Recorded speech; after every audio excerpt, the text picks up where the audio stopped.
नमस्कार, मैं हूं अमित पालित और वक्त है सबसे बड़े चुनावी शो अब की बार किसकी सरकार का, जिसमें हम आपको दिखाते हैं चुनावी राज्यों की सियासी खबरें, यूपी पंजाब की लेटेस्ट इलेक्शन न्यूज। लेकिन सबसे पहले नजर इस वक्त की 3 हेडलाइंस की जो चुनाव से जुड़ी हुई है। सबसे बड़ी खबर और पहली खबर आ रही है कहां से? उत्तर प्रदेश से। जी हां, उत्तर प्रदेश में आज सियासी पारा काफी चढ़ा रहेगा। निषाद सम्मेलन का वोट समीकरण क्या है, क्योंकि अमित शाह और निषाद पार्टी के मुखिया संजय निषाद आज ज्वाइंट रैली करने जा रहे हैं लखनऊ के रमाबाई अंबेडकर मैदान में। ये जो रैली होगी जिसके जरिए बीजेपी ओबीसी वोटर्स तक अपना बड़ा संदेश पहुंचाएगी और इस रैली के पॉलिटिकल मायने क्या है पूरी डिटेल में आपको बताएंगे।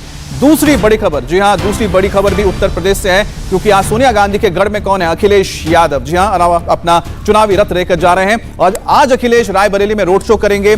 और इसके बाद करीब 20 घंटे पहले अखिलेश ने अपने चाचा शिवपाल के साथ मुलाकात की थी। अब इसका क्या यादव वोट पर इफेक्ट होता है, यह भी आपको बताएंगे डिटेल में। अब बात करते हैं तीसरी बड़ी खबर की। जी हां, तीसरी बड़ी खबर, यूपी के सांसदों को मोदी ने मंत्र दिया है। जी हां, 2022 की जंग में आज एक और बड़ी खबर जो सामने आई है, दिल्ली में मंथन हुआ है। आज पीएम मोदी ने अपने नाश्ते पर अपने घर पर 40 यूपी के सांसदों को बुलाया था और इस दौरान किस तरह से उन्हें पॉलिटिकल मंत्र दिया गया है, चुनावी मंत्र दिया गया है, यह भी आपको बताएंगे। लेकिन इलेक्शन शो में सबसे बड़ी खबर, उत्तर प्रदेश में आज क्या होने वाला है और साथ ही आज उत्तर प्रदेश को लेकर प्रधानमंत्री मोदी ने 40 सांसदों को क्या मंत्र दिया है। यूपी के 40 सांसदों के साथ प्रधानमंत्री मोदी ने मुलाकात की। पीएम मोदी ने इन सांसदों को नाश्ते पर बुलाया था और पीएम ने मुलाकात के दौरान उन्हें एक सारी बातें समझाई है कि आखिरकार किस तरह से उनको कनेक्ट करना है कार्यकर्ताओं के साथ और साथ ही साथ वोटर्स के साथ। बीजेपी के अध्यक्ष जेपी नड्डा भी मौजूद थे। यूपी में इस साल विधानसभा चुनाव होने हैं, इस लिहाज से भी पीएम के सांसदों के साथ बैठक काफी अहम मानी जा रही है और संसद के शीतकालीन सत्र के दौरान पीएम मोदी की सांसदों के साथ ये इस तरह की चौथी मुलाकात हुई है और इस मीटिंग को आज सुबह 9 बजे रखा गया था और माना जा रहा है कि प्रधानमंत्री मोदी ने यूपी चुनाव को लेकर यूपी के 40 सांसदों को कुछ खास निर्देश दिए हैं। और आज की मुलाकात में प्रधानमंत्री मोदी ने उन सांसदों को बुलाया था जिन्हें अभी भी यूपी चुनाव में कोई बड़ी जिम्मेदारी नहीं मिली है और वो दिल्ली में मौजूद है, यानी दिल्ली में ही है। जिन सांसदों को आज प्रधानमंत्री ने बुलाया था उनकी उम्र आपको बता दें, 40 जो सांसद हैं जिन्हें कोई जिम्मेदारी नहीं मिली और इनकी जो उम्र है 50 से 55 साल के बीच में है। बीजेपी अध्यक्ष जेपी नड्डा भी यहां मौजूद थे और नाश्ते के दौरान चुनावी इनको मंत्र दिया गया है और इनको साफ संदेश दिया गया है कि सरकार के काम को जनता तक पहुंचाना है और साथ ही साथ उनको कनेक्ट भी करना है। आज की मीटिंग में जिन सांसदों को बुलाया गया उनमें कौन कौन थे ये भी आपको बता देते हैं। गौतम बुद्ध नगर के सांसद हैं, इसमें महेश शर्मा, उन्हें बुलाया गया था, महेश शर्मा मौजूद थे। इसके अलावा लल्लू सिंह सांसद फैजाबाद से आते हैं, अयोध्या से। रमापति राम त्रिपाठी सांसद है देवरिया से, यानी कि ईस्ट यूपी, और साथ ही रविंद्र कुशवाहा सांसद सलेमपुर से आते हैं। तो यहां पर ये कुछ ऐसे सांसद हैं जिनके साथ बातचीत की गई है, मंथन किया गया है और संदेश भी दिया गया है। क्या संदेश दिया है, बात करने के लिए हमारे साथ जुड़ गए आनंद प्रकाश पांडे, हमारे संवाददाता। आनंद, क्या मंत्र दिया गया इन 40 सांसदों को? जी देखिए, तमाम जो सांसद मौजूद थे, हालांकि ये कहा जा रहा है कि ये जो बैठक थी गैर राजनीतिक थी, नाश्ते पर हल्की फुल्की चर्चा हुई, लेकिन प्रधानमंत्री ने अमृत महोत्सव जो पूरे देश में मनाया जा रहा है उसका फीडबैक लिया कि उस अमृत महोत्सव के तहत इन सांसदों ने अपने अपने कॉन्स्टिट्यूएंसी में किन किन कार्यक्रमों का आयोजन किया है। इसके अलावा प्रधानमंत्री ने पिछले सत्र में इन सांसदों को कहा था कि आप अपने अपने संसदीय क्षेत्र में सांसद खेल महोत्सव का आयोजन करिए, जनता से कनेक्ट करिए और आपके संसदीय क्षेत्र की जो खेल से संबंधित प्रतिभाएं हैं उनको और कैसे आगे बढ़ाया जा सकता है, इसको लेकर अभी महोत्सव करिए। तो उन तमाम खेल महोत्सव जो आयोजित किया गया उसका अनुभव प्रधानमंत्री ने उन लोगों से साझा किया और साथ ही साथ प्रधानमंत्री ने यह भी कहा कि आप लोग वरिष्ठों से जाकर मिलिए। वो पार्टी के वरिष्ठ हो सकते हैं, वो जनता के बीच में जो वरिष्ठ लोग हैं उनके पास जाके बैठिए, उनसे मिलिए, उनसे बात करिए। तो इन 40 सांसदों से बैठक में प्रधानमंत्री ने एक तरह से कहा जाए तो जो यूपी का भी मिजाज है उसका पूरा एक मिजाज उनसे लेने की कोशिश की, समझने की कोशिश की कि ग्राउंड पे रियलिटी क्या है और साथ ही साथ इनको नए टारगेट भी दिए कि आप संसद जैसे खत्म होती है तो आप फिर से जनता के बीच में जाइए और जो अमृत महोत्सव जो देश भर में कार्यक्रम चल रहा है उसके तहत आप ये नए नए आइडियाज अपने इलाके में क्या क्या कैसे आयोजन कर सकते हैं उसके बारे में करिए और खेल महोत्सव को। और जाहिर सी बात है, जैसा कि आपने जिक्र पहले भी किया था आनंद की, यहाँ पर 40 सांसद है और हर सांसद के इलाके में कम से कम 5 से 6 तो सीट आती है विधानसभा की। उस लिहाज से देखा जाए तो करीब 200 सीट का आपने जिक्र किया था जहां तक उनको संदेश पहुंचाना है और मुझे लगता है कि आज प्रधानमंत्री मोदी ने उन 200 सीटों पर क्या करना है इन सांसदों का, उसका एक रोड मैप उनको जरूर दे दिया होगा। बहुत बहुत शुक्रिया आपका। और दिल्ली में बीजेपी सांसदों को पीएम मोदी ने चुनावी जीत का मंत्र दिया, तो अमित शाह आज लखनऊ में बड़ी रैली कर रहे हैं और अमित शाह की यह रैली निषाद पार्टी के साथ होने जा रही है। ज्वाइंट रैली है, पहली ज्वाइंट रैली में सीएम योगी और निषाद पार्टी के मुखिया संजय निषाद भी मौजूद रहेंगे और लखनऊ के रमाबाई अंबेडकर मैदान में यह रैली का आयोजन किया गया है, जिसमें ओबीसी वोटर्स के लिए एक बड़ा संदेश जाएगा दोनों पार्टी की ओर से, खासतौर पर बीजेपी की ओर से। और निषाद पार्टी का ईस्ट यूपी यानी कि पूर्वांचल में अच्छा खासा असर है, कई सीटों पर इनकी अच्छी खासी पकड़ है और आज एक मंच पर अमित शाह और संजय निषाद जब मौजूद होंगे तो चुनावी पारा भी चढ़ना तय माना जा रहा है। निषाद पार्टी के साथ अमित शाह की रैली में क्या असर पड़ने जा रहा है, इसका इंपैक्ट भी आपको बता देते हैं। देखिए क्या है, सवर्ण 19% है, जिसमें ब्राह्मण, ठाकुर, भूमियार, कायस्थ आते हैं। ओबीसी 40% है और इसमें 55 जातियां हैं और साथ ही साथ 234 उपजातियां हैं। यादव, कुर्मी, मौर्य, निषाद, लोध, जाट और विश्वकर्मा, ये तमाम वो जातियां आती है इसमें। अनुसूचित जाति एससी यहां पर 22% है और मुस्लिम 19% वोट है। लेकिन आज जो यहां पर होगी रैली, उसमें ये 40% जो वोट है ये सबसे इंपॉर्टेंट है, क्योंकि निषाद ओबीसी समुदाय में आते हैं और इसके जरिए तमाम जो ओबीसी समुदाय के लिए है वहां तक संदेश दिया जाएगा बीजेपी की ओर से। एक ज्वाइंट रैली जो ये बताएगी किस तरह से पूर्वांचल में जो किला है बीजेपी का उसको बचाना है। और वहां पर आपको बता दें, पूर्वांचल बीजेपी के लिए बहुत महत्वपूर्ण है। प्रधानमंत्री मोदी का संसदीय क्षेत्र है और मुख्यमंत्री योगी आदित्यनाथ भी पूर्वांचल गोरखपुर से आते हैं। तो ऐसे में जो निषाद वोट के साथ जुड़ने से, बीजेपी के साथ जुड़ने से कई सीटों पर, 100 से ज्यादा सीटों पर बीजेपी के लिए जीत तय हो सकती है। अब यूपी में ओबीसी का पूरा गणित भी आपको समझा देते हैं, आप समझ पाएंगे कि तब जाकर आज की रैली कितना महत्वपूर्ण हो जाता है। यादव 10% है, जिसमें निषाद और केवट अब मल्ला जोड़ दिया जाए तो 7% इसमें आते हैं और 12 जिलों पर इनका असर आता है, 12 जिलों पर है।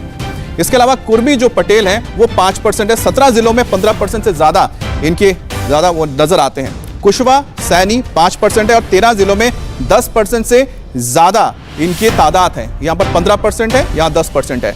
मौर्य 4% है, लोध 3% है, अन्य 6% है। तो 40 का जब तोड़ते हैं आंकड़ा तब जाके खड़ा होता है, जिसमें 7% हम आपको बता रहे हैं, जिसमें पड़ते हैं आपके निषाद, केवट और मल्ला।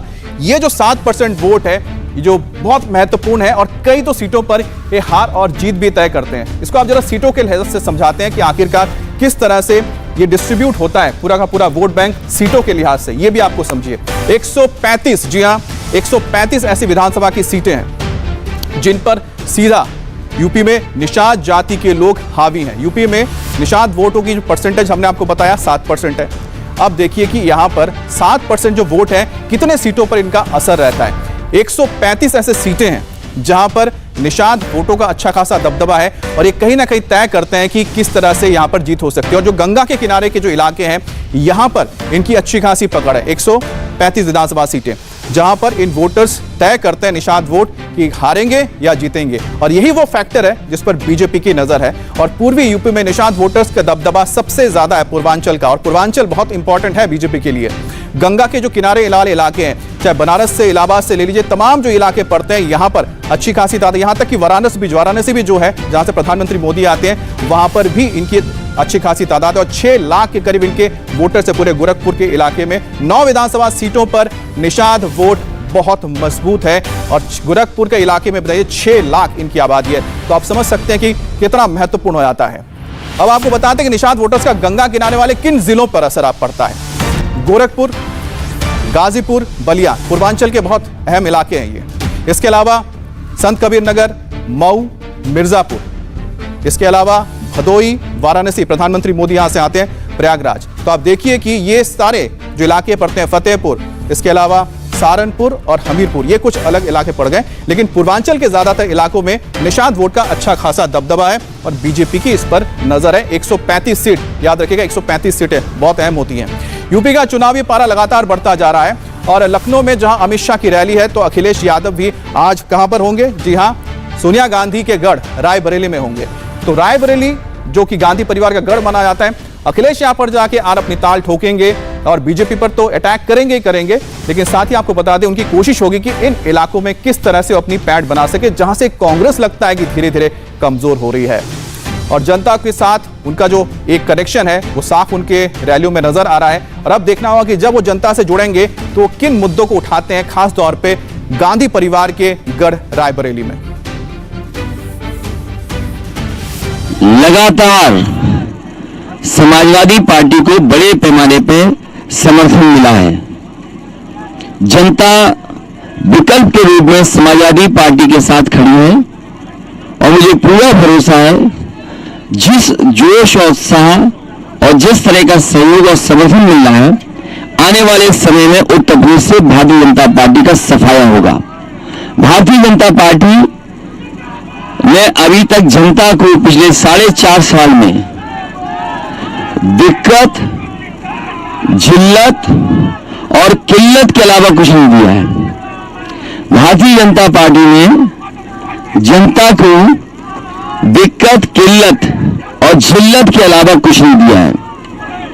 भारतीय जनता पार्टी का काम करने का तरीका ऐसा है कि जिसमें दिक्कतें पैदा हो रही जनता के सामने, हर चीज की किल्लत हो रही है और हर वर्ग के लोग आज अपमानित महसूस हो रहे हैं। जिस तरह कोरोना में लोगों की जान गई है, एक परिवार वाला ही समझ सकता है परिवार के लोगों का दुख। जिसका परिवार नहीं वो कैसे दुख समझेगा परिवार का। इसीलिए सरकार से जवाब आया है कि ऑक्सीजन की वजह से किसी की जान नहीं गई है। और सस्टेनेबल गोल्स की बात कर रहे हैं कि उत्तर प्रदेश न जाने किन चीजों में नंबर 1 है।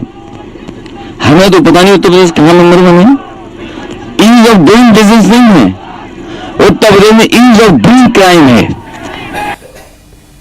तो सीधा निशाने पर है बीजेपी और अखिलेश आज सोनिया गांधी के संसदीय क्षेत्र यानी कि रायबरेली में रोड शो कर रहे हैं, रैली भी करेंगे। अखिलेश यादव ने कहा कि भले ही लोकसभा में वो कांग्रेस के लिए 2 सीटें छोड़ देते हैं, लेकिन विधानसभा में खेल अलग है, वो कांग्रेस के लिए कोई सीट नहीं छोड़ने वाले। उत्तर प्रदेश में समाजवादी पार्टी ने लोकसभा की सीटें छोड़ी थी और हमेशा छोड़ते आए हैं, लेकिन विधानसभा हमेशा समाजवादी पार्टी जीतती आई है। तो ये चुनाव विधानसभा का है और विधानसभा का चुनाव समाजवादी पार्टी पूरी सीटों पे लड़ेगी। ये विधानसभा का चुनाव ही लोकसभा का चुनाव नहीं है। लोकसभा में परंपरा ये रही है, राजनीतिक हमारा पार्टी का और कांग्रेस पार्टी का इतना शिष्टाचार रहा है कि एक दूसरे के लिए ये सम्मान की और गुंजाइश की जगह रखते हैं। लेकिन विधानसभा समाजवादी पार्टी हमेशा लड़ी है और यहाँ पर समाजवादी पार्टी की बड़े पैमाने पे जीत हुई थी। आने वाले समय में अपील करने निकला हूं कि 100% समाजवादी पार्टी को यहाँ की जनता जिता दे। कांग्रेस को हट जाना चाहिए, क्या लगता है आपको? ये कांग्रेस का फैसला है, लेकिन लोकसभा में समाजवादी पार्टी मदद करती है, लेकिन विधानसभा चुनाव अपना समाजवादी पार्टी लड़ती है। और अखिलेश से जुड़ी दूसरी बड़ी खबर है चाचा शिवपाल से उनकी मुलाकात। करीब 5 साल बाद अखिलेश अपने चाचा शिवपाल से मिले हैं और गुरुवार को अखिलेश अपने चाचा शिवपाल से मिलने उनके घर पहुंचे थे। खबर है कि मुलाकात में चाचा के साथ अखिलेश की सिटिंग और सेटिंग हो चुकी है, यानी कि सीट्स को लेकर भी वहां पर बातचीत हुई है और यह बताया जा रहा है कि जल्द ही दोनों साझा कॉन्फ्रेंस करेंगे। शिवपाल के साथ समझौते के बाद अब अखिलेश के लिए चुनावी गुलदस्ते में कौन कौन से दल आ जाते हैं, यह भी आपको बता देते हैं। राष्ट्रीय लोकदल, स्वैलदेव भारतीय समाज पार्टी, एनसीपी, महान दल, जनवादी सोशलिस्ट पार्टी, अपना दल, कृष्णा पटेल गुटका, भागीदारी संकल्प मोर्चा और प्रगतिशील समाज पार्टी जो शिवपाल यादव की पार्टी है। और इलेक्शन शो में अब बात गोवा की, जहां पर बीजेपी के विधायक अलीना सल्दा ने आज आप में ज्वाइनिंग की है। अलीना को अरविंद केजरीवाल ने आम आदमी पार्टी में शामिल किया है, तो बीजेपी की नेता अब आम आदमी पार्टी में शामिल हो चुकी हैं। गोवा की राजनीति बहुत भ्रष्टाचार है। ऐसे में भारतीय जनता पार्टी की sitting MLA Alina Saldanha madam, जो कि अपनी ईमानदारी और अच्छी राजनीति के लिए पूरे गोवा में जानी जाती है, वो अपनी पार्टी की नीतियों से परेशान होकर आज आम आदमी पार्टी में शामिल हो रही हैं। मैं उनका तहे दिल से स्वागत करता हूं। इंडिया टीवी हर वक्त हर जगह डाउनलोड करने के लिए सर्च करें India TV news Google play store या ऐप स्टोर पर।